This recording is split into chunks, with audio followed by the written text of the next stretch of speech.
পায়ের নিচের জমিন তামাক হয়ে যাবে, মাথার মগজগুলো ভাতের মারর মতো উতরাইতে থাকবে, জিহ্বা বের হয়ে নাভি বরাবর চলে আসবে, পিপাসায় কাতর হয়ে পানি পানি পানি পানি দাও চিৎকার আসবে। বিবস্ত্র উলঙ্গ কাপড়বিহীন সকলে হাসরের মাঠে দাঁড়াবে। কোরআনে কারীম বলে গায়ে কোনো কাপড় থাকবে না। হযরত ফাতিমা বলে আব্বাজান উলঙ্গ অবস্থায় সবাই একসাথে দাঁড়াইলে লজ্জা লাগবে না? আম্মা বাদু ফাআউযু বিল্লাহি মিনাশ শাইতানির রাজীম। বিসমিল্লাহির রহমানির রহিম। ওয়াত্তাকু ইয়াওমান তুরজাউনা ফীহি ইলাল্লাহ। وقال النبي صلى الله عليه وسلم المرء مع من أحب. وقال النبي صلى الله عليه وسلم من تشبه بقوم فهو منهم أو كما قال عليه الصلاة والسلام. اللهم صل على محمد وعلى آل محمد كما صليت على إبراهيم وعلى آل إبراهيم إنك حميد مجيد. اللهم بارك على محمد وعلى آل محمد كما باركت على إبراهيم وعلى آل إبراهيم إنك حميد مجيد. الحمد لله. হযরত শেখ মোহাম্মদ মুকিম শাহ রহমতুল্লাহ আলাইহির বংশধর এবং মুসলিম উম্মার মাগফিরাত কামনায় আয়োজিত মহতি মাহফিলের মোহতারম সভাপতি, উপস্থিত হযরত বুজুর্গ উলামায়ে কেরাম, সম্মুখপানে সমবেত দিন প্রিয়, ইসলাম প্রিয়, দিনদারি ইমানদার মুমিন মুসলমান ভাইরা, আল্লাহর দরবারে শকর মধ্যরাত পর্যন্ত উলামায়ে দ্বীনদের সোহবতে দ্বীনী কথা, দ্বীনী নসিহতের মজলিসে আল্লাহ তাআলা বসে থাকার তৌফিক দান করেছেন। কালিমাতুশ শকর পড়ি, শুকরিয়া আদায় করি, জবান খুলে ভক্তি ভরে সমস্বরে আওয়াজ করে বলেন আলহামদুলিল্লাহ। একেবারে মাহফিলের শেষ প্রান্তে এসে পৌঁছে গেছি আমরা। এখনই দোয়া হবে। দোয়ার পূর্বে খুব সংক্ষেপে দুই চারটা কথা।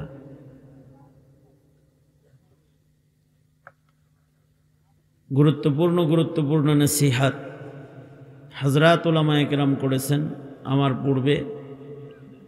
এমন এক দল মুফাসসিরে কোরআন গুণ আজকে এখানে এসেছেন যাদের একজনই একটা মাহফিলের জন্য যথেষ্ট। এটি স্নেহের কয়েস সহকারে এই পরিবারের সাথে উলামায়ে দ্বীনদের একটা সম্পর্ক থাকার কারণে সহজ হয়েছে। প্রতি বছরই উলামা হযরতরা আসেন। এই যে মোহাব্বতটা এই পরিবার আলেমদেরকে করে, অথবা আপনারা যে এই যে মোহাব্বত করে বসে আছেন এখানে, এটা কাজে লাগবে একদিন, যেদিন কঠিন দিন কায়েম হবে, যেদিন বিচার হবে, সেদিন কাজে লাগবে। মানুষের জিন্দগিতে কঠিন দিন তিনটা। কয়টা? এই দরবেশ এদিকে তাকায় হন, রাত বের আওয়াজ শুনছো না? এখন শেষ দুইটা কথা শুনে যাও। কমাস কম বেশি ওয়াজের ভিড়ে শেষ কথাটাও যদি মনে রাখতে পারো, আর বাকিগুলো যদি হারায়ও যায়, তাও তো কিছু রইল। এই জন্যে যে কোনো কথা মনোযোগে শুনলে মনে থাকে। মানুষের জীবনে কঠিন দিন তিনটা। একটা কঠিন দিন হলো যেদিন মানুষের জন্ম হয়। জন্মের দিনটা খুব কঠিন দিন। যিনি জন্মগ্রহণ করে আর যার পেট থেকে জন্মায় উভয়ই মৃত্যুর ঝুঁকি নেয়। জন্মের সময় মৃত্যুর ঝুঁকি। মায়েরা সকলের কাছ থেকে বিদায় নেয়, কারণ একটা নতুন মানুষ দুনিয়ায় আসবে। একটা ঘটনা ঘটতে যাচ্ছে আজকে। যে পরিবারের সদস্য ছিল 5 জন আজকে হবে 6 জন, যারা ছিল 2 জন আজ হবে 3 জন। নতুন একটা ঘটনা ঘটবে, আর ঘটনাটার প্রস্তুতি এত বেশি হয়। মায়েরা ঘরের সকল আর কাজ থেকে বিদায় গ্রহণ করে, মৃত্যুর জন্য প্রস্তুতি হয়। যার জন্ম হয় তারও ঝুঁকি কম নয়। তার ঝুঁকি হইল এই মৃত্যুর রিক্সে একটা মানুষের জন্ম হয়। জন্মের সময় বহু মানুষ মারা যায়। আমার নাকের সামনে বসে যদি এরকম করে না কেউ, আমার কানটা ধরে মনে চায় উঠাইয়া দেয়, বেটা রাত 12টা বাজে, তোমাদের কেউ দড়ি কাছে দিয়ে বেঁধে রেখেছে, এখানে চলে যাও।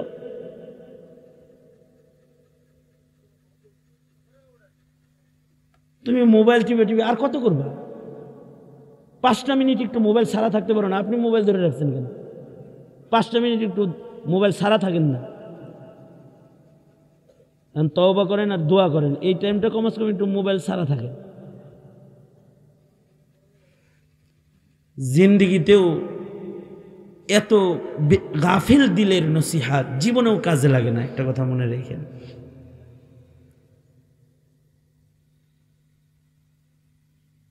কমসে কম এখন দোয়া হবে, দোয়ার সময় কার সাথে তাআল্লুক? আল্লাহর সাথে তাআল্লুক করবেন। এখনো যন্ত্র মোবাইল ধরে রাখবেন? এতগুলো সেটিং করা আছে, এরপরও আপনারটাও লাগবো। আস্তাগফিরুল্লাহ। রাগ হয়েছেন?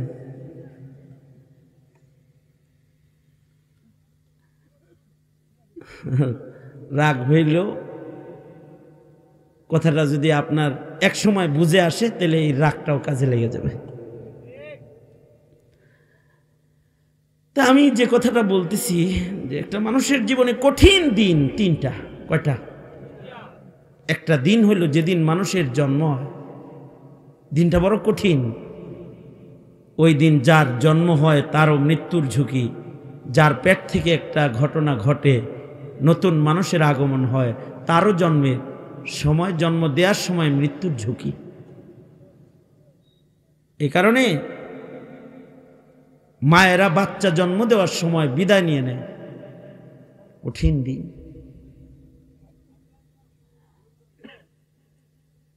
জন্মটা যদি ভালো জায়গায় না হয়, ভালো ঘরে না হয়, তাহলে সারা জিন্দেগি বরবাদ। কারোর জন্ম যদি কাফেরের ঘরে হয়, নাস্তিকের ঘরে হয়, মুরতাদের ঘরে হয়, কাদিয়ানির ঘরে হয়, সারা জিন্দেগির জন্য সে বন্দী হয়ে যায়। যদি তার বুঝেও আসে যে ইসলাম সত্য, আবু তালেবের মতো বুঝে আসার পরেও অনেক সময় এই বুঝের উপরে নিজেকে আনা সম্ভব হয় না। আবু তালেব বুঝছিল না?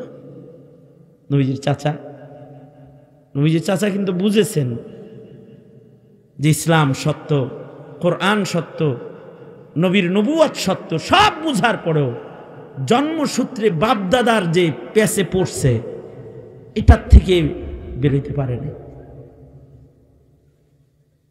এ কারণে জন্মটা কঠিন।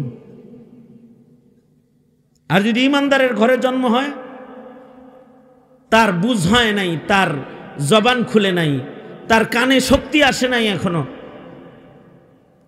কিন্তু তার কানে তার রবের নাম পৌঁছে যায়।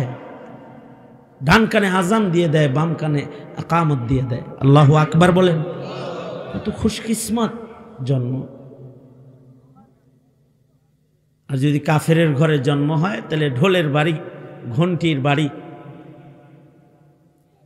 মুমিনের ঘরে জন্ম হইলে তাহনিক করবে, খেজুর চিবায়া, বুজুর্গের মুখের লালা মিশায়া, অথবা নবীর লালা মিশায়া সাহাবীদেরকে তাহনিক করে দিছে। বেঈমানের ঘরে জন্ম হইলে, আকীদা খারাপ জন্ম যদি হয়, শুয়োরের দুধ খাওয়াইয়া দিবে জন্মের পরে, অথবা গরুর মুত খাওয়াইয়া দিবে জন্মের পরে। কঠিন সময়, এটা জীবনের একটি কঠিন দিন, মানুষের জন্মের দিন। আর একটা কঠিন দিন হলো মানুষের মরণের দিন।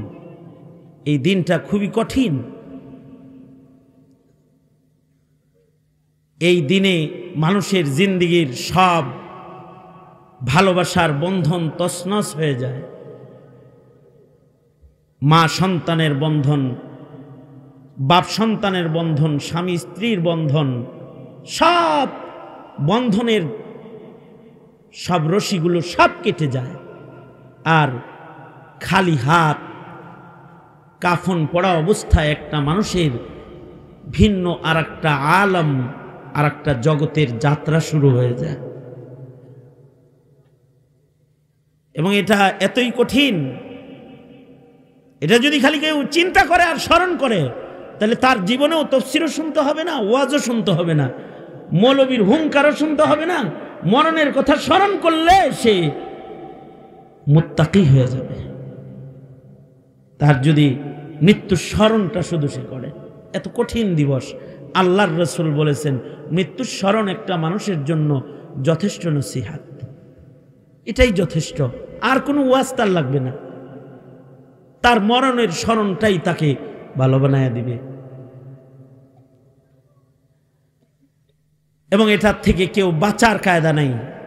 পৃথিবীর কোনো রাজা বাদশাহ বাঁচতে পারে নাই, কোনো শক্তিশালী মানুষ বাঁচতে পারে নাই, কোনো ধনী অর্থর শক্তি দিয়ে বাঁচতে পারে নাই, ক্ষমতাধর সাদ্দাত, নমরুদ, ফেরাউন তার ক্ষমতা দিয়া বাঁচতে পারে নাই, কোনো নবী রবের সাথে গভীর সম্পর্কের দ্বারাও মরণ ছবল থেকে বাঁচতে পারে নাই। আমরাও বাঁচতে পারব না। ইহা হাম সব মুসাফির হ্যায় ওহি আখির ঠিকানা। ইহা হাম সব মুসাফির হ্যায় ওহি আখির ঠিকানা। कोई आगे रवाना है कोई पीछे रवाना। মরণ থেকে যতই পালাও মরণ তোমায় লইবে ঘিরি। যদিও সুদূর আকাশ পানে পালাও সেথায় লাগায় সিঁড়ি। যদিও সুদূর আকাশ পানে পালাও সেথায় লাগায় সিঁড়ি। এটার থেকে পালানো সম্ভব না, বাঁচাও সম্ভব না। আর ঘটনা এত কঠিন যে এই দিনে হয়তো বাগানে প্রবেশ হবে অথবা আগুনে প্রবেশ হবে। যদি কারোর মরণ ভালো হয় তাহলে সে জান্নাতের বাগানে চলে যাবে, আর যদি মরণ কারোর খারাপ হয় তাহলে আগুনের ভরপুর দোজকের খণ্ডের ভিতরে চলে যাবে। কঠিন দিন। মরণ ভালো হয় মানুষের কর্মের দ্বারায়, আর মরণ খারাপও হয় মানুষের কর্মের কারণে। কামা তাঈশুনা তামুতুন। কেউ যদি আমল ভালো করে, কর্ম ভালো করে, তাহলে তার মরণ ভালো হয়।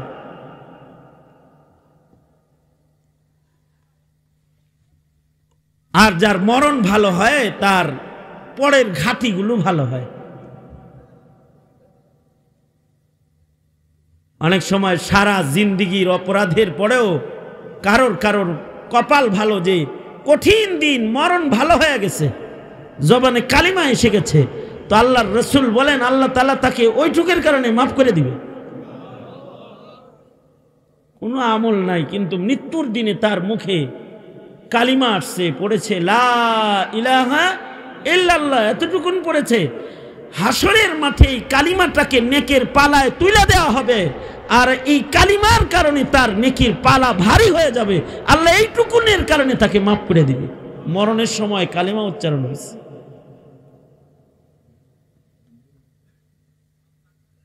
এই কারণে কোনো চালাক মানুষ মরণ থেকে গাফেল হয় না। আরে আকিল না হো গাফিল, तुझे दुनिया से जाना है, अरे आकिल न हो गाफिल, तुझे दुनिया से जाना है, तुझे एक दिन ये मोह अपनी रब को दिखाना है। শুধু এই বিদায়টাই শেষ না, আরেকটা দিবস আছে যেদিন আল্লাহর সামনে দাঁড়াইতে হবে, বিচারের দিবস, ইয়াউমুল হাসর। ইয়াউমুল হাসর এটা এত কঠিন হবে, নবীরা ইয়া নফসি নফসি করবে, নবী ওলি বুজুর্গের খাওয়া নাই, নবী পয়গম্বর যারা তারা ইয়া নফসি নফসি করবে। মাথার আধা তুবরে সূর্য থাকবে, পায়ের নিচের জমিন তামা হয়ে যাবে, মাথার মগজগুলো ভাতের মারর মতো উতরাইতে থাকবে, জিহ্বা বের হয়ে নাভি বরাবর চলে আসবে, পিপাসায় কাতর হয়ে পানি পানি পানি পানি দাও চিৎকার আসবে। বিবস্ত্র উলঙ্গ কাপড়বিহীন সকলে হাসরের মাঠে দাঁড়াবে। কোরআনে কারীম বলে গায়ে কোনো কাপড় থাকবে না। হযরত ফাতিমা বলে আব্বাজান, উলঙ্গ অবস্থায় সবাই একসাথে দাঁড়াইলে লজ্জা লাগবে না? সরকার বলেন মা, এত কঠিন দিবস হবে, এত কঠিন দিবস, কেউ কারোর দিকে তাকানোর মতো সুযোগ পাবে না, সবাই নিজের চিন্তায় পেরেশান হয়ে যাবে। ওই কঠিন দিনে আল্লাহ তাআলা কিছু মানুষের জন্য কঠিনতা করবেন না, আধা সূর্যের নিচে তাদের রাখবেন না, নিজের কুদরতের ছায়ার নিচে, আরশের নিচে কিছু মানুষকে আল্লাহ তাআলা জায়গা দান করবে। সরকার বলেন, যে সকল মানুষদেরকে হাসরের ময়দানে আরশের ছায়া কঠিন দিনে আল্লাহ তাআলা দান করবে, এই 7 প্রকারের ভেতরে একটা প্রকার তারাও, ওয়ারাজুলানি তাহাব্বা ফিল্লাহ, ওই 2 ব্যক্তি যাদের মাঝে মোহাব্বত ছিল শুধুই মাত্র আল্লাহর জন্য, এই মোহাব্বতের কারণে তারা আল্লাহর জাতের ছায়ার নিচে, আরশের নিচে তারা জায়গা পেয়ে যাবে। এই যে রাত বাজে 12টা, 12:15 বাজে, প্রায় ধমক দিলাম, শাসন করলাম, উঠে যেতে বললাম, তারপরেও বসে রইলেন কেন? দুনিয়ার কোনো লাভ এখানে নাই। এতটুকুন যে কোন আলেমের প্রতি আপনার ভালোবাসা আছে, এতটুকুন যে নবী নাই তো নায়েবে নবীকে দেখার একটু চাহিদা আছে, নবীর কথা শোনার শক্তি নাই, নায়েবে নবীদের মুখের কথা শোনার সুযোগ আছে, বাস আল্লাহর জন্য একটু ভালোবাসা আছে। এই ভালোবাসাটুকুনকে আল্লাহ তাআলা কঠিন দিন যেটা হবে সেদিন আরশের ছায়ার জন্য উসিলা বানায়া আরশের নিচে জায়গা দান করবেন আল্লাহ তাআলা। খেলাফ যারা তাদের ভালোবাসাটাকে মন্দ জায়গায় ব্যবহার করেছে, আজকের দিনে 14 তারিখ আজ, তাদের ভালোবাসা নোংরা জায়গায় ব্যবহার হয়েছে। তাহলে যেই ভালোবাসাটুকুনের কারণে আরশের ছায়া পাওয়া যায়, এই ভালোবাসার অপব্যবহার যারা আজ করেছে তারা কোথায় থাকবে? কপাল তো তোমার ভালো যে আল্লাহ তাআলা তোমাকে রাত 12:15 পর্যন্ত কোরআনের প্রেমে, আলেমের প্রেমে, আল্লাহর প্রেমে বসে থাকার সুযোগ আল্লাহ তোমাকে দান করছেন।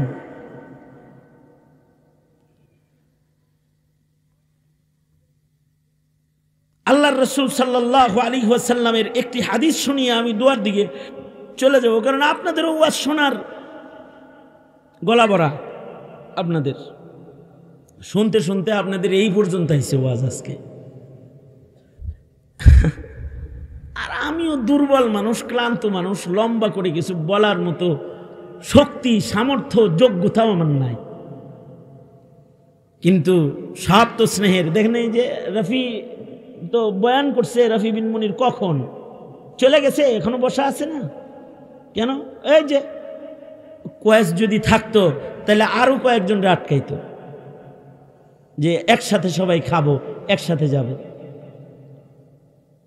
একটা মোহাব্বতে এখানে বসে আছে সবাই। আমি ওই রকম একটা মোহাব্বতেই আপনাদের সাথে, একটা দিনই মোহাব্বত, যে আপনাদেরকে দেখেন, এই যে আমি এখানে বসে দুইটা কথা বলতেছি, অথবা আলেমরা দুইটা কথা বলতেছে আপনাকে, এর চাইতে বড় গিফট আর হয় না। মনে করেন আমি কিছু কথা বলছি, এই কথাগুলো আপনার জন্য হাদিয়া, গিফট। আশ্চর্য একটা হাদিস শোনেন। এক সাহাবী এক তাবিঈকে বলে, আমি তোমাকে একটি গিফট দিতে চাই। গিফট, গিফট যখন কেউ উচ্চারণ করে হাদিয়া, তখন স্বাভাবিকভাবে আমাদের আকল কাজ করে হইল টাকা, বই, আই লাভ ইউ লেখা কার্ড, অথবা ফুল, অথবা দুনিয়ার কোনো বস্তু। ওই দিকেই আমাদের ব্রেন যায়, কি জানি দিব রে।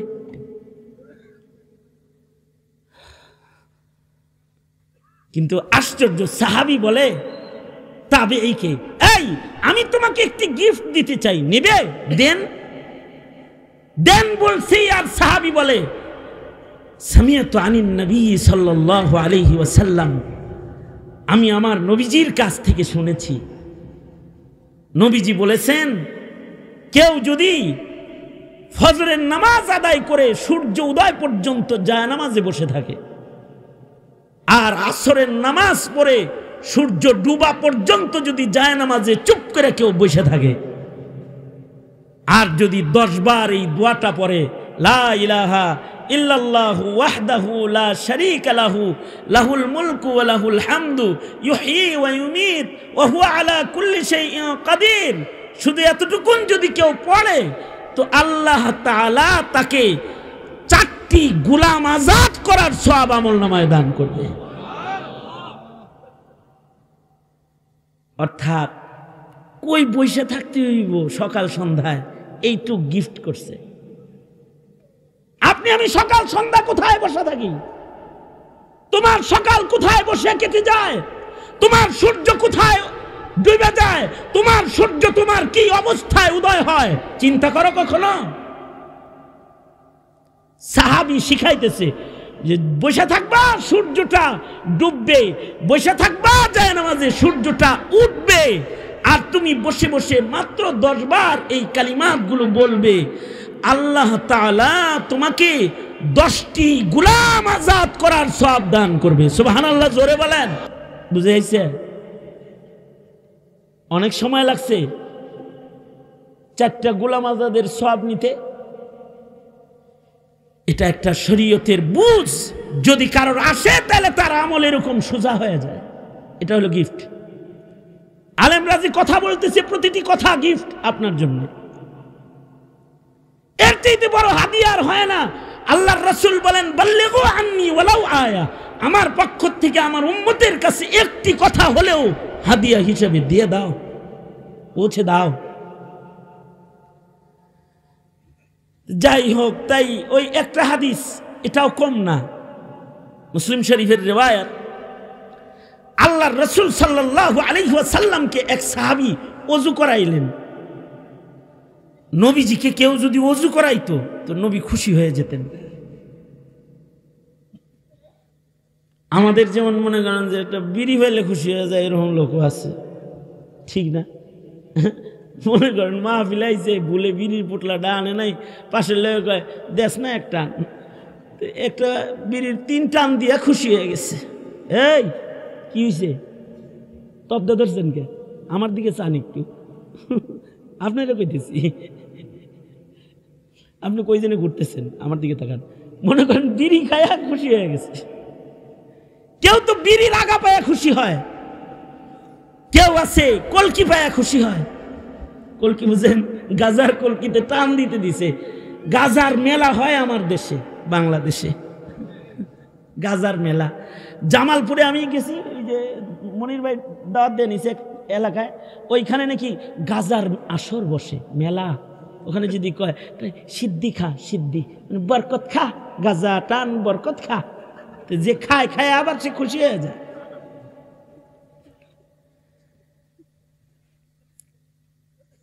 আমাদের খুশিতে সকল বাজে কাজের ভেতরে আছে। কিন্তু নবীজির খুশি কি? নবীজিকে কেউ যদি ওযু করায় দিত তাইলে নবীজি সবচেয়ে বেশি খুশি হইতো।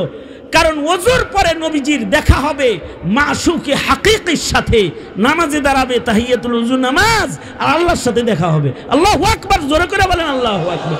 তার মানে রবের মুলাকাতের জন্য দরজা খুলে দিছে ওযু করায়। আল্লাহর রাসূল খুশি হয়ে যেতেন। এ কারণে একদিন আল্লাহর রাসূল, আরেক বর্ণনায় আছে, একদিন আল্লাহর রাসূল শেষ রাত্রিতে ওযু করার জন্য উঠেছেন, তাহাজ্জুদ পড়বেন, দেখে সুন্দর এক লোটা পানি, মিসওয়াক, তোয়ালে সব রেডি। নবীজি ওযু বানাইলেন। ওযু বানায়া উম্মুল মুমিনিনকে ডেকে বললেন, আয়েশা, এত সুন্দর করে ওযুর পানি কে রেডি করলো? উম্মুল মুমিনিন বলে, আপনার ভাই আব্দুল্লাহ ইবনে আব্বাস ছাড়া এ কাজ আর কে করবে? আব্দুল্লাহ ইবনে আব্বাস কোথায়? উম্মুল মুমিনিন বলে, ডাক দেন, পেয়ে যাবেন, আশপাশে আছে। আল্লাহর রাসূল ডাকলেন, আব্দুল্লাহ তুমি কোথায়? লাব্বাইক ইয়া রাসূলুল্লাহ। ডাক দেওয়ার সাথে সাথে হাজির। নবী জিজ্ঞাসা করেন, আব্দুল্লাহ তুমি কি রাতের বেলায় ঘুমাও না? এক ডাক দিলাম আর আসলে। শিখার মতো একটা বিষয় আছে। আব্দুল্লাহ ইবনে আব্বাস বলে, আল্লাহর নবী, আমি রাতের বেলায় ঘুমাই না। হাবিবে কিবরিয়া মুহাম্মাদুর রাসূলুল্লাহ, আল্লাহর দোস্ত সাল্লাল্লাহু আলাইহি ওয়াসাল্লাম ঘরে ঘুমান, আর আমি নবীর ঘরের পাহারাদারি করি। আমার নবীজি ঘুমায় আর আমি নবীর পাহারাদার। নবীরে পাহারা দিতেছে। তুমি কি পারছো জীবনে কোনোদিন মৌলবী পাহারা দিতে? হ্যাঁ, গম চুরি করে তোমার রাস্তা, তোমার কালভার্ট, তোমার ব্রিজ, তোমার পায়খানা সুদ্ধা যে খায়া ফেলাইছে, মানে পাবলিক টয়লেট সহ খায়া ফেলাইছে। হ্যার গাড়ি পাহারা দিছ, হ্যারে পাহারা দিছ, হ্যার বাড়ি পাহারা দিছ। হ্যাঁ ঠিক, আপনি কও কে মিয়া পাহারা দিছ না? কিন্তু সাহাবী কারে পাহারা দেয়? হাবিবে কিবরিয়া মুহাম্মাদুর রাসূলুল্লাহ সাল্লাল্লাহু আলাইহি ওয়াসাল্লাম। আল্লাহর নবী ঘুমাইতেছেন আর আব্দুল্লাহ ইবনে আব্বাস নবীর পাহারাদার। সাহাবীরা যেমন নবীকে পাহারা দিছে, জমানার মানুষ যদি আলেমদেরকে এরকম পাহারা দিতে পারত তাহলে কোনো জালেমের শক্তি ছিল না আলেমের হাতে হাত করি লাগায়।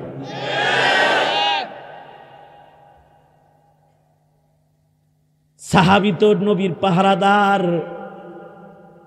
আল্লাহর রাসূল সাল্লাল্লাহু আলাইহি ওয়াসাল্লাম বললেন, ওযুর পানি কি তুমি রেডি করেছো? জি, আমি ওযুর পানি রেডি করি আপনার। আল্লাহর নবী খুশি হয়ে গেলেন।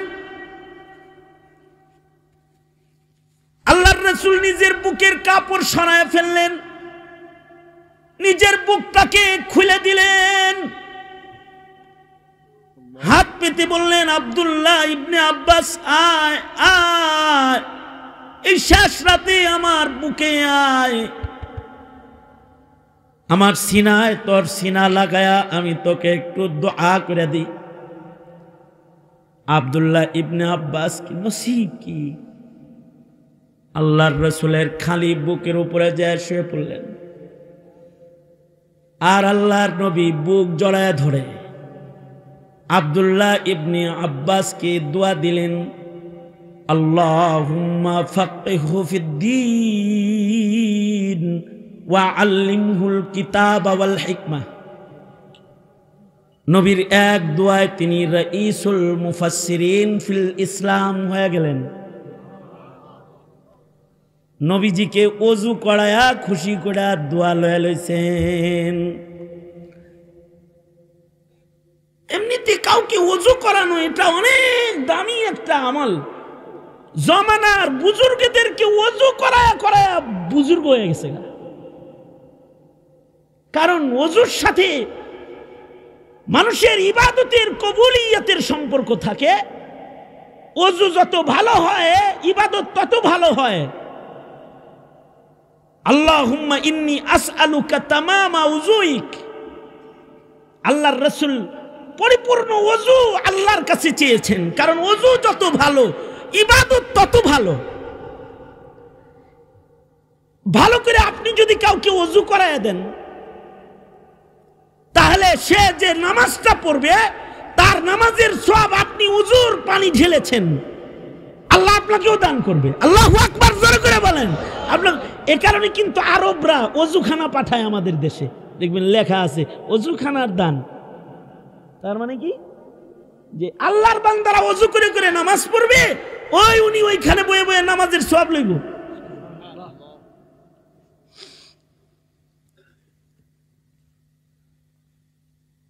কিছু লোক যদি থাকেন তাহলে আমি কিছু কথা বলি, বাকিরা জাগা, অসুবিধা কি? আপনারা কিছু থাকবেন তো, তাই না? ইব্রাহিম আদহাম রহমাতুল্লাহি আলাইহি বলকের বাদশা ছিলেন। আমি বেশি লম্বা করব না,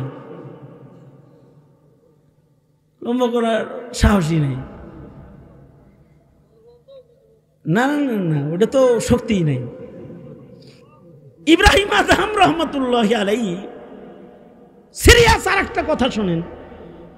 দোয়ার আগে যে আপনাদেরকে একটা আঘাত করতে চাই, আঘাত মানে দরদের আঘাত আর কি, আদরের আঘাত। আঘাতটা একটু পরে করি, আঘাত করলে যদি আবার চলে যান, এখানে আগে একটু আঘাতটা করার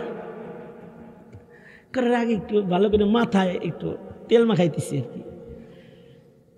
তো ইব্রাহিম আদহাম রহমাতুল্লাহ আলাইহি এক এলাকায় গেছেন, আমি যেমন আপনাদের এলাকায় এসেছি, এরকম ইব্রাহিম আদহাম ছদ্মবেশে বলকের বাদশাহ নিজের রাজ্যের কোন গ্রামে চলে গেছেন দাওয়াতের কাজ করতে।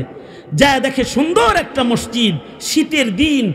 আশ্চর্য একটা লোক আছে ওই এলাকায়, যিনি মসজিদের সামনে বসে সকাল সন্ধ্যা লাকড়ি দিয়া গরম পানি করে, আর মুসল্লি যারা মসজিদে আসে তাদের গরম পানি দিয়া ওযু করায়। সুবহানাল্লাহ। আগামীকালকে বললেন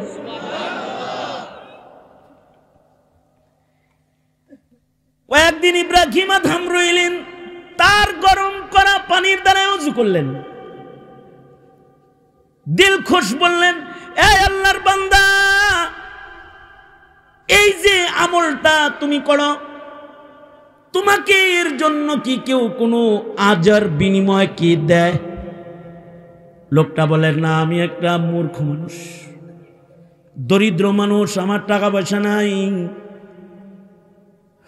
আমার অত ইবাদত করার মতো ইলম কালামও নাই, আমি কাঠুনিয়া, কাঠ কাটি, অল্প খাই, দরিদ্র মানুষ, ঝুপড়ি ঘরে ঘুমাই, জঙ্গলার থেকে কেটে আনা কাঠগুলোকে কিছু কাঠ মুসল্লিদের ওযুর জন্য আমি পোড়াই, আর আল্লাহর কাছে দোয়া করি, আল্লাহ গো, কবুল ইবাদত করার মতো যোগ্য ইখলাস ইলম আমার নাই, কিন্তু আমি তোমার কিছু মকবুল বান্দাকে তো ওযু করাই, এর বরকতে আমাকেও তুমি আবেদ হিসেবে গণ্য নিও। ইব্রাহিম আদহাম খুশি হয়ে গেলেন। ইব্রাহিম বলে, এ আল্লাহর বান্দা, আমি কি আপনার কোনো আশা পূর্ণ করতে পারি নাকি? লোকটা বলে, আমার দুইটা আশা আছে, জানি না ওইটা পুরা হবে কিনা। একটা আশা হলো মরার আগে আমার একটা ভালো মানুষ দেখতে মনে চায়। ভালো মানুষটা হলো আমার রাজ্যের বাদশাহ ইব্রাহিম। যিনি বাদশাহাত বর্জন করে আল্লাহ পাকের গোলামিকে গ্রহণ করেছেন।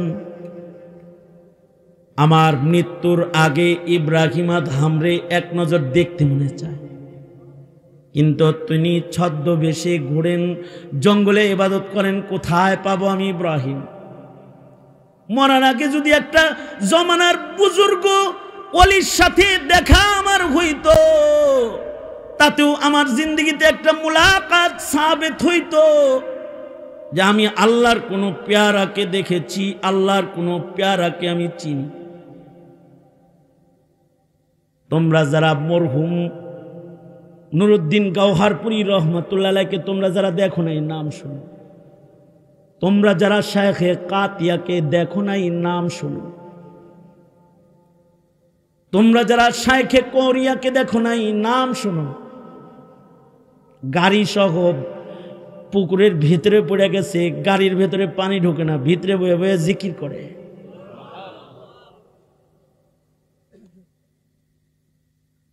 তোমরা যারা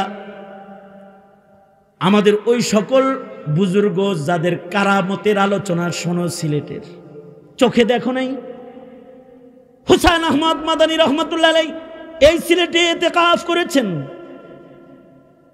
বহু মানুষ আওলাদে রাসূলকে দেখছে, তোমরা যারা দেখো নাই।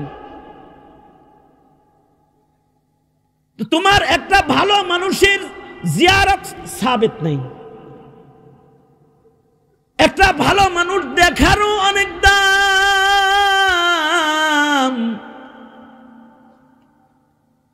এ কারণে ভালো মানুষ দেখার জন্য দোয়া করে, আল্লাহ আমি ইব্রাহিম দেখবার চাই, ইব্রাহিম দেখবার চাই। জানি না আমার আরজু পুরা হবে কিনা। ইব্রাহিম আদহাম বলে, আল্লাহর প্যারা তোমার এই আরজুটা তো পুরা হইয়াই গেছে, কারণ আমি এ রাজ্যের বাদশাহ ইব্রাহিম। জড়ায় ধরেছে, জড়ায় ধরে বলে, আমার রবের কাছে তো আমার আর একটা আরজি আছে। শুধু ইব্রাহিম দেখলেই আমার আরজি শেষ না, আমার আর একটা আরজি হলো, আমি বদকার, কিন্তু আমার জানাজা যেন ইব্রাহিম পড়ায়। ইব্রাহিম আদহামের মতো বুজুর্গের জানাজা যদি আমার নসিব হয়, আমার মন বলে আমার মাওলা আমাকে মাফ করবে। আশ্চর্য, আল্লাহর প্যারা এ কথাটা বলার সাথে সাথে আকাশের দিকে তাকায় বলে, আল্লাহ একটা পুরা করলে আর একটা পুরা করবে না আল্লাহ।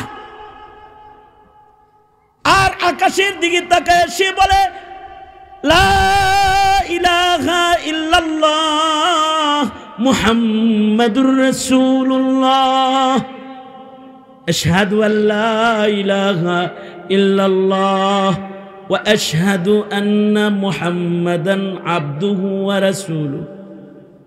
এক দিক দিয়ে কালেমা পড়ছে, আর এক দিক দিয়ে লোকটার প্রাণ পাখিটা বের হয়ে গেছে, ইব্রাহিমের কোলে শুয়ে পড়ছে। ইব্রাহিম আদহাম রহমতুল্লাহ আলাইহি নিজের হাতে তাকে জানাজা করলেন, গোসল দেওয়ালেন, নিজে জানাজা করলেন, নিজে দাফন করলেন। একটা বুজুর্গের জানাজা দাফন নসিব হয়ে গেছে। কি আমল? ওযু করানোর আমল। বান্দার ছোটখাটো আমলও আল্লাহ তাআলা নষ্ট করে না। সাহাবী আল্লাহর রাসূলকে ওযু করাইছে, নবীজি খুশি হয়ে বলে, ইসআল মা শিতা, এই সাহাবী আমি তোর উপরে খুশি হয়ে গেছি, তোর যা চাইতে মনে চায় তা আমার কাছে চাইতে পারস, তুই যা চাবি তোকে আমি তাই দিব। নবীজি এত খুশি হয়েছেন, নবীজি সাহাবীকে বলে, সালমা শিতা, যা মনে চায় তাই চাও, যা চাইবা তাই দিমু। নবীজি এত খুশি হয়েছেন, যা চাবা তাই দিব আমি। এই চান্স যদি আমরা পাইতাম তো আমরা বলতাম আমাদের ঘরটা সোনার ঘর বানায় দেন, অথবা দুনিয়া চেয়ে ফেলতাম আমরা। কিন্তু সাহাবী কি বলে? সাহাবী বলে, ওগো আল্লাহর নবী, আমি যা চাই তাই দিবেন আমাকে? হ্যাঁ, তুমি যা চাও তাই তোমাকে দিব। সাহাবী বলে, রিফাকাতুকা ফিল জান্নাহ, আমি আপনার সাথে আল্লাহর জান্নাতে থাকবার চাই, এটা আমাকে দেন আপনি।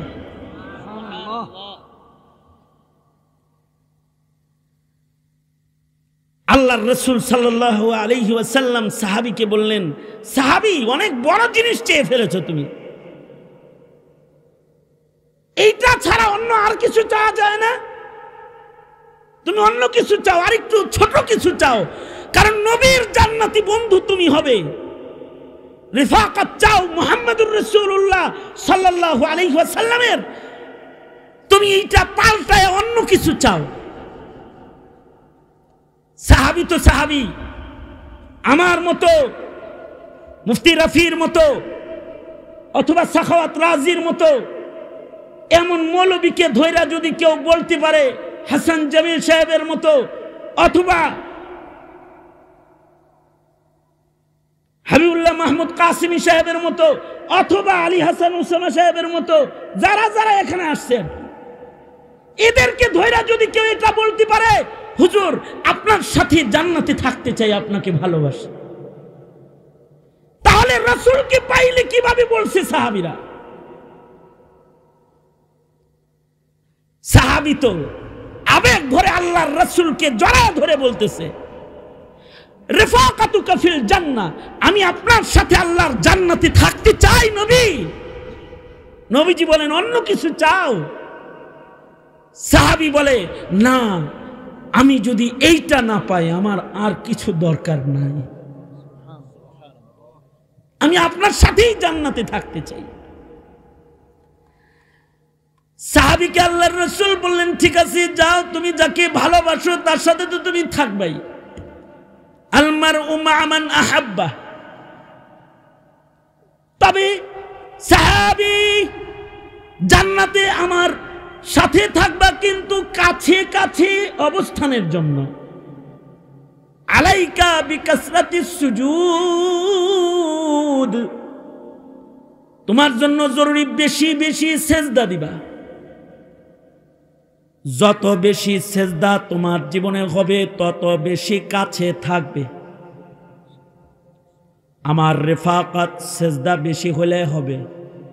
এই কারণেই সাহাবীরা সবাই সেজদা বেশি দিত।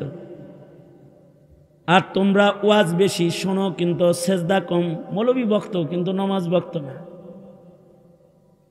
সাহাবীদের সেজদা বেশি, কারণ সাহাবীরা সেজদার মাধ্যমে নবীর কাছাকাছি থাকতে চায়। আল্লাহু আকবার, জোরে করে বলেন, জোরে বলেন আল্লাহু আকবার। এ কারণে সাহাবীদের গুণ, তারাহুম রুকআন সুজদান ইয়াবতাগুনা ফাযলাম মিনাল্লাহ, ইয়াবতাগুনা ফাযলাম মিনাল্লাহি ওয়া রিদওয়ানা, সীমাহুম ফি উজুহিহিম মিন আসারিস সুজুদ।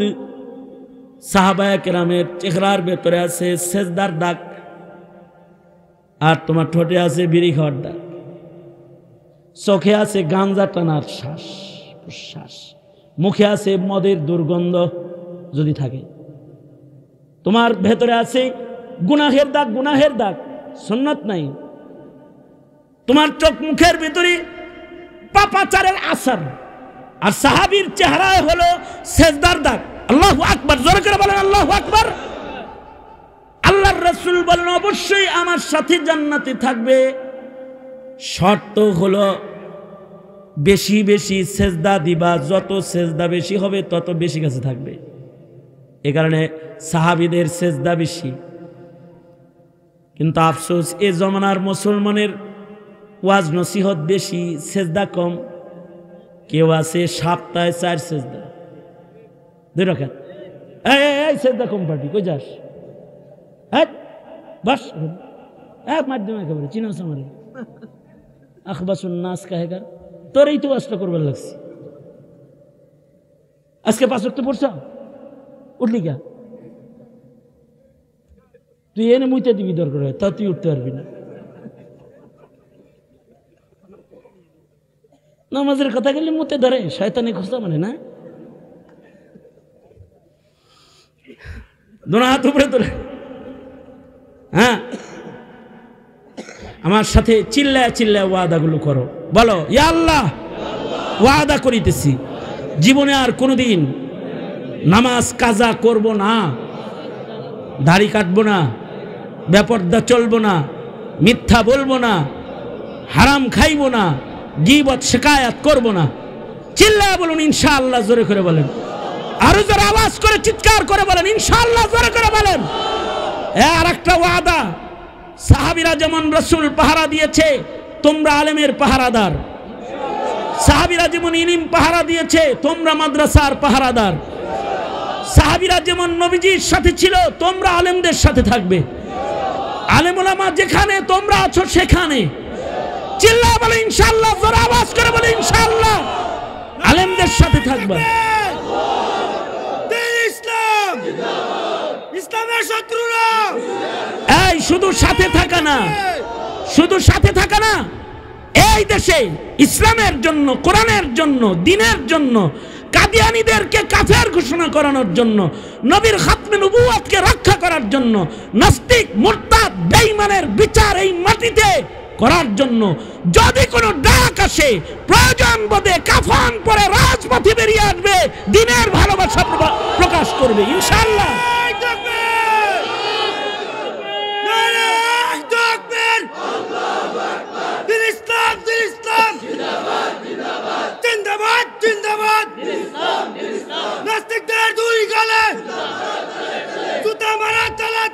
আল্লাহ তাআলা আমাদেরকে দ্বীনের মোহাব্বত লালন করার, প্রকাশ করার যোগ্যতা দান করুক। আওয়াজ করে জোরে বলেন আমিন।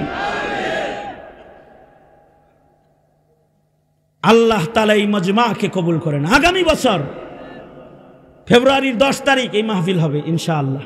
আলহামদুলিল্লাহ, উলামায়ে কেরামদেরকে দাওয়াত দিয়ে দেওয়া হয়েছে। আগামী ফেব্রুয়ারির 10 তারিখ বাৎসরিক 7ম তাফসীরুল কোরআন, 5ম তাফসীরুল কোরআন মাহফিল এখানে অনুষ্ঠিত হবে। আপনারা এই তারিখটায় এই মাহফিলটাকে আখেরি মুনাজাত পর্যন্ত ভালোবাসার সাথে এটিকে বাস্তবায়ন করে এলাকায় ভালো মানুষের ভালো কথার প্রভাব ফেলতে এই মাহফিলটাকে গুরুত্ব দিয়ে ধরে রাখবেন ইনশাআল্লাহ। বলেন, এদেরকে সহযোগিতা করবেন ইনশাআল্লাহ।